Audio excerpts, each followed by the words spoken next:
नमस्कार, story with नीति में आप सबका स्वागत है। तो ये सुनते हैं असम की लोक कथा 99 का चक्कर।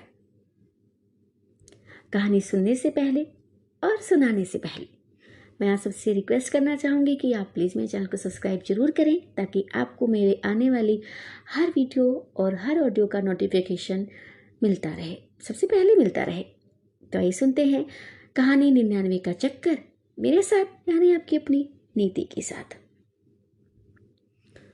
तो भाई, प्राचीन काल की बात है कि असम के ग्रामीण इलाके में तीरथ नाम का कुम्हार रहता था। वह जितना कमाता था उससे उसका घर खर्च आसानी से चल जाता था। उसे अधिक धन की चाह नहीं थी। वह सोचता था कि उसके अधिक कमाकर करना ही क्या है। दोनों वक्त वह पेट भर जाता था, उसी से वह संतुष्ट रहता था। दिन भर में ढेरों में बर्तन बनाता, जिन पर उसकी लागत 7-8 रुपए आती थी। अगले दिन वह उन बर्तनों को बाजार में बेच आता था, जिस पर उसे 1.5 या 2 रुपए बचते थे। इतनी कमाई से ही उसकी रोटी का गुजारा हो जाता था। इस कारण वह मस्त रहता था। रोज शाम को तीरथ अपनी बांसुरी लेकर बैठ जाता था और घंटों से बजाता रहता।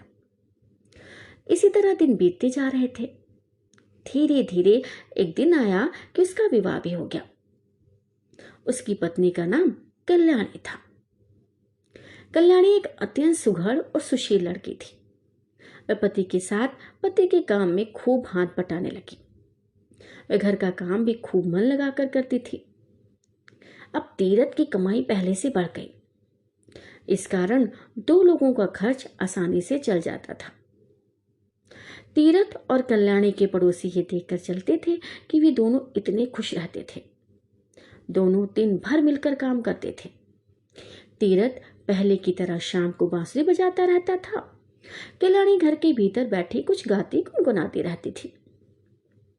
एक दिन कल्याणी तीरथ से बोली कि तुम जितना भी कमाते हो वह रोज खर्च हो जाता है।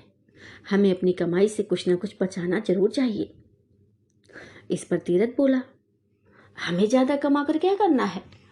ईश्वर ने हमें इतना कुछ दिया है, मैं इसी से संतुष्ट हूं। चाहे छोटी ही सही, हमारा अपना घर है। दोनों वक्त हम पेट भरकर खाते हैं और हमें क्या चाहिए? इस पर कल्याणी बोली कि मैं जानती हूं कि ईश्वर का दिया हमारे पास सब कुछ है और मैं इससे खूब खुश भी हूं, परंतु आड़े वक्त के लिए भी हमें कुछ ना कुछ बचाकर रखना चाहिए ना। तीरथ को कल्याणी की बात ठीक लगी और दोनों पहले से अधिक मेहनत करने लगे। कल्याणी सुबह 4 बजे उठकर काम में लग जाती। तीरथ भी रात देर तक काम करता रहता, लेकिन फिर भी दोनों अधिक बचत न कर पाते। अतः दोनों ने फैसला किया कि इस तरह अपना सुख चैन कौन खोना उचित नहीं है और पहले की तरह मस्त रहने लगे। एक दिन तीरथ बर्तन बेचकर बाजार से घर लौट रहा था। शाम ढल चुकी थी। वह थके पैरों खेतों से गुजर रहा था कि अचानक उसकी निगाह एक लाल मखमली थैली पर गई। उसे उठाकर देखा तो उसके अशर का ठिकाना नहीं रहा। वही थैली में चांदी के सिक्के भरे थे। तीरथ ने सोचा कि यह थैली जरूर किसी के गिर गई है। जिसकी थैली हो उसी को देनी चाहिए। अब उसने चारों तरफ निगाह दौड़ाई, दूर दूर तक कोई दिखाई नहीं दिया। उसने ईश्वर का नाम दिया इनाम समझकर उस थैली को उठा लिया और घर ले आया। घर आकर तीरथ ने सारा किस्सा कल्याणी को कह सुनाया। कल्याणी ने ईश्वर को धन्यवाद दिया। तीरथ बोला कि तुम कहती थी कि हमें आड़े समय के लिए कुछ बचाकर रखना चाहिए, सो ईश्वर ने ऐसे आड़े समय के लिए हमें उपहार दिया है।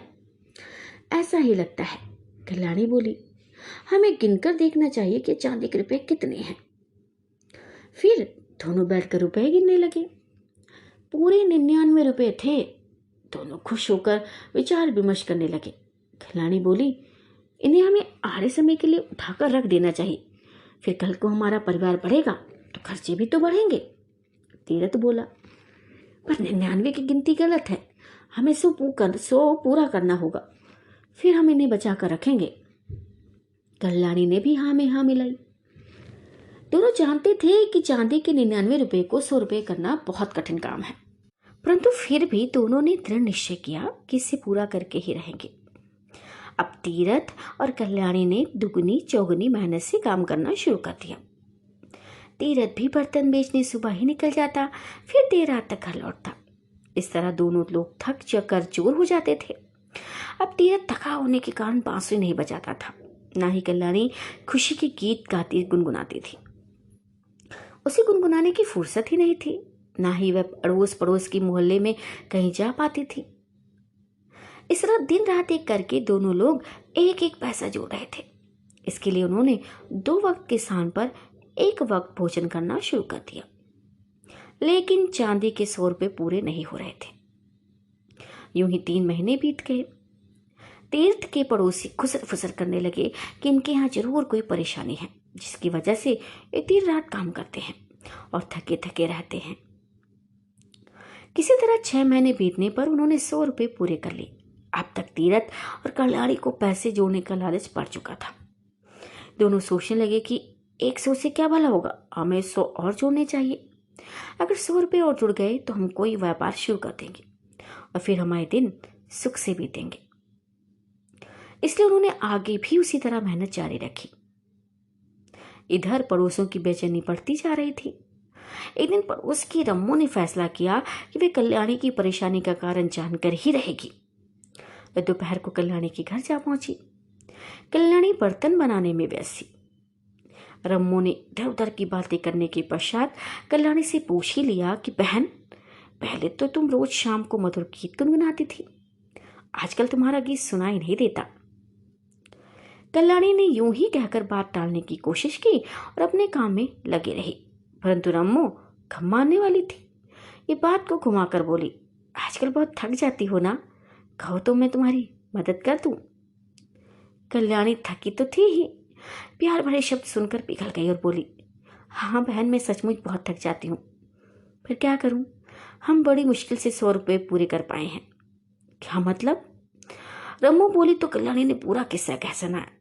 रम्मो बोली, बहन तुम दोनों तो गजब के चक्कर में पड़ गए हो, तुम्हें इस चक्कर में पड़ना ही नहीं चाहिए था। ये चक्कर आदमी को कहीं का नहीं छोड़ता। कल्याणी ने आश्चर्य व्यक्त करते हुए कहा, तुम किस चक्कर की बात कर रही हो, मैं कुछ समझी नहीं। अरे बहन, 99 का चक्कर, इसमो का जवाब था। समाप्त।